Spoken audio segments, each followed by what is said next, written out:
好，歡迎收睇奶茶西多士，我係林木。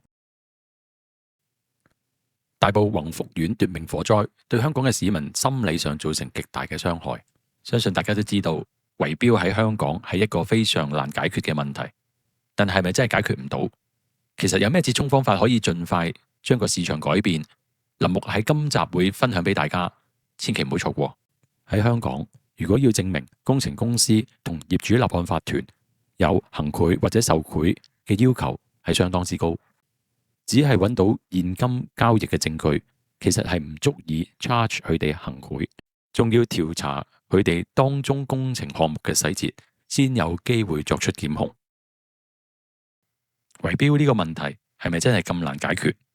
政府又係唔係隻眼開隻眼閉，俾一班害群之馬為所欲為？其實政府係曾經嘗試去解決呢個圍標嘅問題。根據樓宇更新大行動 2.0， 政府曾經注資60億拍火市區重建局，向合資格嘅住戶及綜合用途樓宇自住嘅業主提供支援，協助相關業主遵辦強制驗樓計劃嘅規定。咁點解個問題好似仲未解決到？最主要嘅原因就係香港政府冇規定業主或者業主立案法團去揾市建局幫手，所以如果打算食大茶飯嘅工程公司同業主立案法團，佢哋一定唔會自己揾上門揾市建局去參與樓宇維修嘅工程嘅項目嘅細節。以林木喺採購界20幾年嘅經驗，我又唔覺得冇辦法去解決呢個根深蒂固嘅問題。首先，我相信好多人都知道，如果有競爭，市場嘅價格就會下降，所以一切都應該由源頭做起，唔應該只係 focus 喺工程公司同業主立案法團裏面嘅關係。最簡單嘅方法就係政府引入更加多合資格嘅工程公司，唔理佢哋係喺中國內地嚟嘅定係其他國家嘅工程公司，都可以參與競投。而家喺大陸裏面嘅工程公司嘅數量多如繁星，加上國內房地產市場市道已經一潭死水，同埋個性、行業內卷化等等嘅問題，基本上喺大陸係揾唔到食嘅。依家有機會俾國內有質素嘅工程公司參與競投，我相信會有好多國內有規模、有質素嘅工程公司願意參加競投。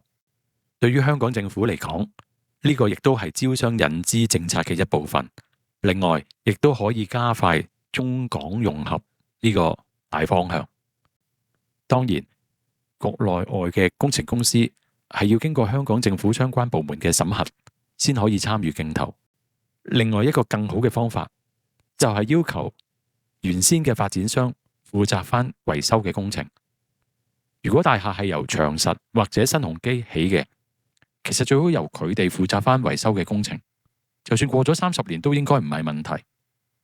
佢哋起樓建築嘅班底係冇離開過市場，除非間發展商已經執咗。發展商負責嘅好處係佢哋最清楚樓宇嘅結構，同埋發展商有能力起樓維修呢啲嘢，對於佢哋嚟講，其實絕對唔會係問題。我相信由發展商負責翻維修工程，就算價錢平唔到好多，起碼質素同埋安全都會有保障。如果係屬於居屋或者房協起嘅夾屋，或者一啲單棟式嘅舊樓，發展商已經唔存在，就應該由房署或者房協或者市區重建局負責翻。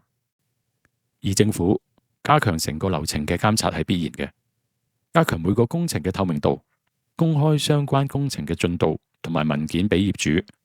令到更多人可以監察，減低出事嘅機會。其實咁樣做，除咗對業主有保障之外，亦都可以令到更多香港建築界嘅工人受惠。而家失業率咁高，如果有咁多樓宇維修工程可以做，對於業界我相信係好有幫助。其實大家都知道，樓宇翻新工程係一個好大嘅商機。香港超過30年樓齡嘅樓宇超過24,000棟，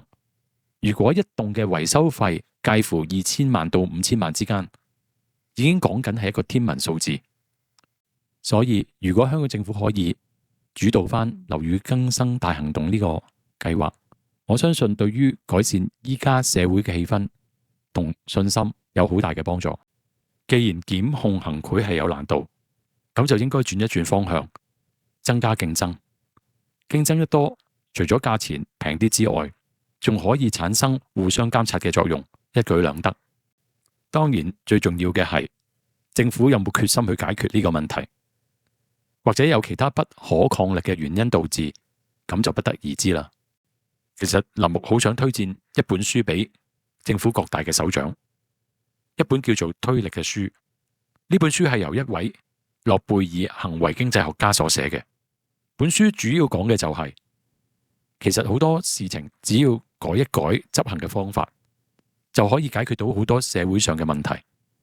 唔需要嘢都要過五關斬六將先做到。好啦，今集講咗咁多先。如果喜歡呢段片嘅朋友，希望可以 subscribe、share 同埋 like。下次再見。